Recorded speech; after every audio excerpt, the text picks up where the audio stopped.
We've been conditioned by our daily experiences that anything requiring little to no human interaction is more efficient, gets things done faster, and since you're doing it yourself, less prone to another person's errors.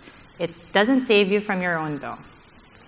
There is some truth in that things do go faster if there's less human interaction.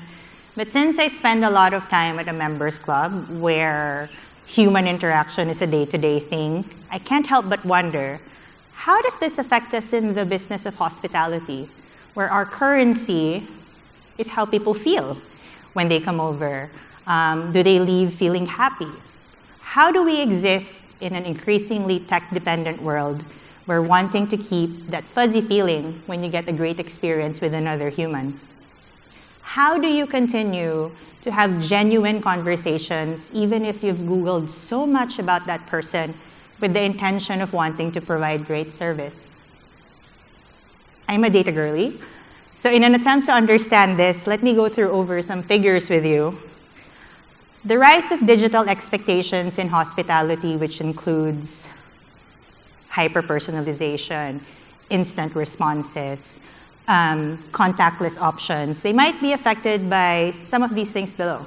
In the Philippines, of our 100 million-ish population, about 34% has 2 mobile devices.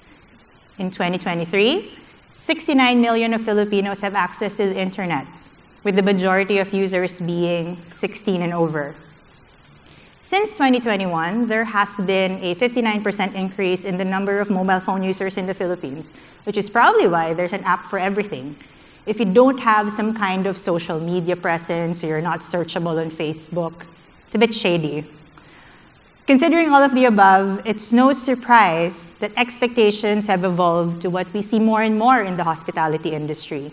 Guests expect that even before they set foot there, you know who they are, you know what they're there for how long, all their special requests.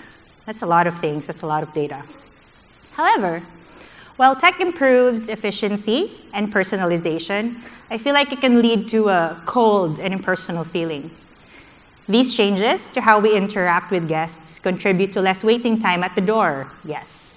It gives them more time to do things that they actually went there for.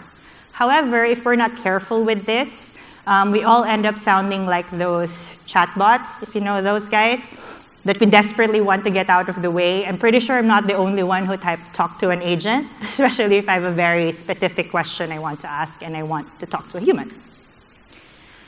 I do understand, though, that not everyone wants or needs this type of human interaction with the business. But let's be honest, the businesses that we do tend to support are those where we feel like we're interacting with the humans behind the brand, even if it is behind some form of technology. That said, going back to my original question, how does someone in the industry exist in this increasingly tech-dependent world without losing their soul? So there's an older interview with the Ritz-Carlton about how they set themselves apart in terms of customer service. They call it anticipatory service.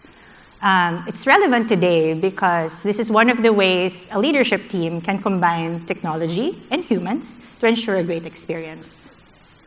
All that information that you get from those check-in forms, online information gathering, must be translated by a human. The form might say, I'm arriving for a meeting at this time, in this room, with these guests. But the form won't tell you, are they feeling nervous when they walked in? Do they feel anxious? Maybe the person at the front desk can say, hey, would you want a brownie? Would you want a soda? Do you need help setting up? Then that person will leave saying, wow, they care. Like, that person I spoke to, it's interested in me. And that's like a very human thing to feel like that next person cares about you. I'm aware that I'm not telling you anything new.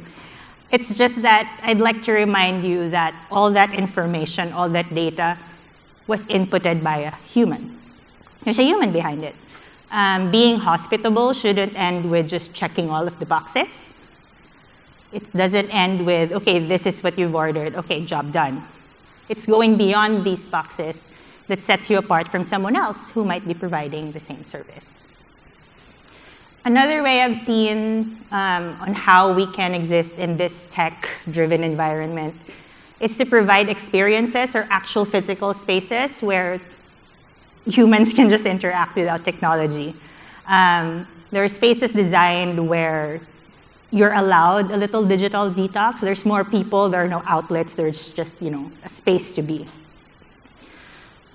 Another way is we're always connected, hyper-connected even on WhatsApp, on Messenger, or any of all these messaging apps. But at the club, if the person who messages me is there, I'm like, I'll just go over to you. Like, hey, what's up? Like, what did you need? This way, I'm able to build a relationship with them. So as an introverted millennial, it took me quite a big shift in how I work to not do everything behind the screen. Don't get me wrong, I'm still an advocate of finding as much efficiency as possible in the way we do things through technology, but I've come to see the value of communicating offline to get the finer points of a request. For example, the screen won't tell your body language about, this is important to me. Yes, they can emphasize it, but forging stronger connections with humans, you can tell that just by conversation.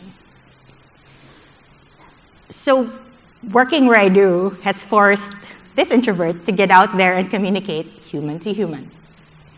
All these systems and processes may give us everything we might want to know about all of the members ever, but what I've come to find out is they don't value if you know when were they last there, or they don't value, oh, I spent so much here, so treat me important. What I've come to realize is they like the conversation, like, hey, how's your kid? How's your pet? Things like that you remember that a human will remember. So it's the little conversations that remind them that, yes, they come to a building every day that checks their work boxes or their social boxes, but it's the side chats and those little conversations that they have with the people within that makes the day less routine and a little more human. Technology is a great way to keep track of all these giant data dumps of information, but interpreting all of that data, even with the brightest and the quickest AI, can only be enhanced by humans taking a look at that information. They're able to translate it into something relevant to the human on the other side of the conversation, and then create a truly memorable experience. In closing, technology can enhance hospitality, but empathy ensures it's used to truly serve the guest's holistic needs. Don't forget the human behind the checkboxes. Don't forget the human behind the forms. Don't lose your soul. Thank you very much.